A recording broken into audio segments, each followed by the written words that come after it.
پیدائش 16 باب پہلی آیت سے 6 آیت تک۔ اور ابراہم کی بیوی ساری کے کوئی اولاد نہ ہوئی۔ اس کی ایک مصری لونڈی تھی جس کا نام ہاجرہ تھا۔ اور ساری نے ابراہم سے کہا کہ دیکھ، خداوند نے مجھے تو اولاد سے محروم رکھا ہے، سو تو میری لونڈی کے پاس جا، شاید اس سے میرا گھر آباد ہو۔ اور ابراہم نے ساری کی بات مانی۔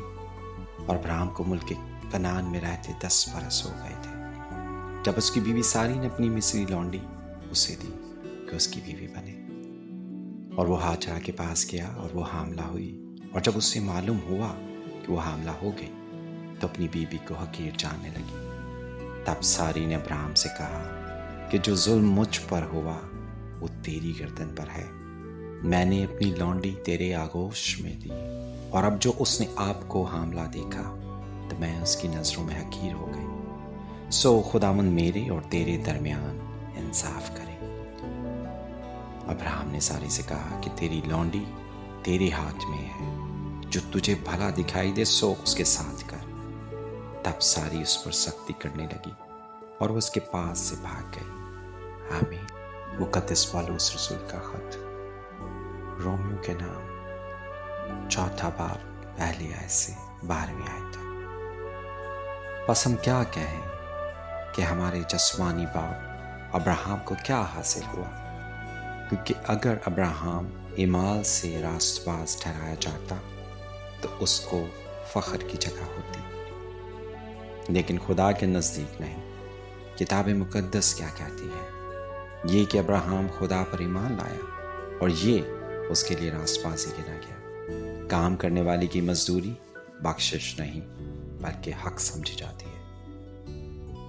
مگر جو شخص کام نہیں کرتا بلکہ بے دین کے راست باز ٹھہرانے والے پر ایمان لاتا ہے، اس کا ایمان اس کے لیے راست بازی گنا جاتا ہے۔ چنانچہ جس شخص کے لیے خدا بغیر ایمان کے راست بازی محسوب کرتا ہے،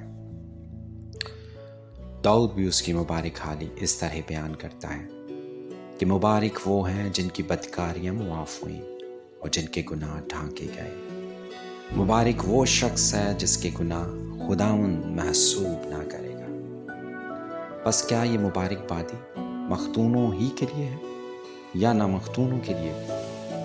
کیونکہ ہمارا دعویٰ یہ ہے کہ ابراہم کے لیے اس کا ایمان راست بازی گنا گیا۔ بس کس حالت پہ گنا گیا؟ مختونی میں یا نامختونی میں؟ مختونی میں نہیں بلکہ نامختونی میں۔ اور اس نے ختنہ کا نشان پایا کہ اس ایمان کی راست بازی پر مہر ہو جائے جو اسے نامختونی کی حالت میں حاصل تھا، تاکہ وہ ان سب کا باپ ٹھہرے جو باوجود نامختون ہونے کے ایمان لاتے ہیں، اور ان کے لیے بھی راست بازی محسوب کی جائے۔ اور ان مختونوں کا باپ ہو جو نہ صرف مختون ہے بلکہ ہمارے باپ ابراہم کے اس ایمان کی بھی پیروی کرتے ہیں جو اسے نامختونی کی حالت میں حاصل تھا۔